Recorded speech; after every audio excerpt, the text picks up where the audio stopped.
What if the key to ending the war in Ukraine isn't a breakthrough on the battlefield, but a nosedive in oil prices?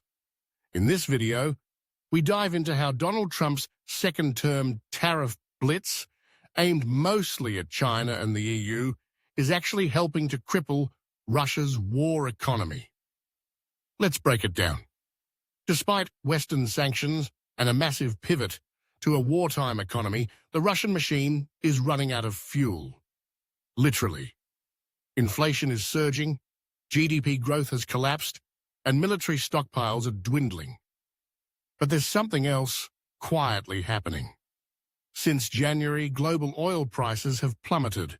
Brent crude, West Texas Intermediate, and most importantly, Russia's Urals crude, all down. The Kremlin's key revenue stream is drying up.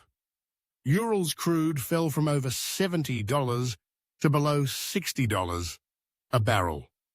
That's disastrous for an economy that relies on oil and gas for over 40% of its federal budget.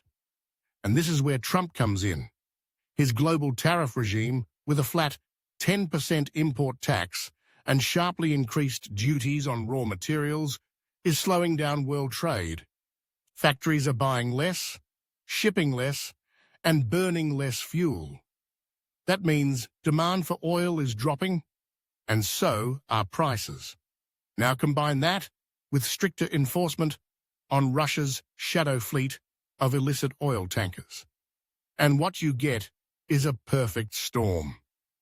The Kremlin is losing oil revenue fast and running out of time.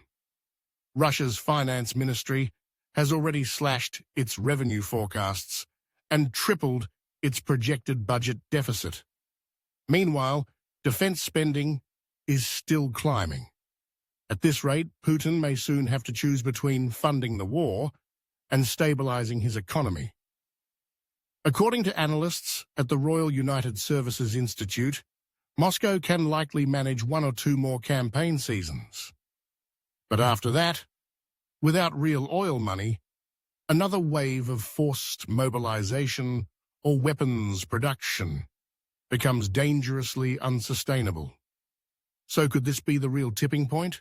Not diplomacy, not military defeat, but an economic reckoning driven, ironically, by the man who once promised to end the war in 24 hours. If Europe and its allies continue to target Russia's financial arteries, especially oil, then we might finally see real negotiations, not just Potemkin ceasefires. But the clock is ticking for Moscow, and for those who still believe this war can be won on brute force alone.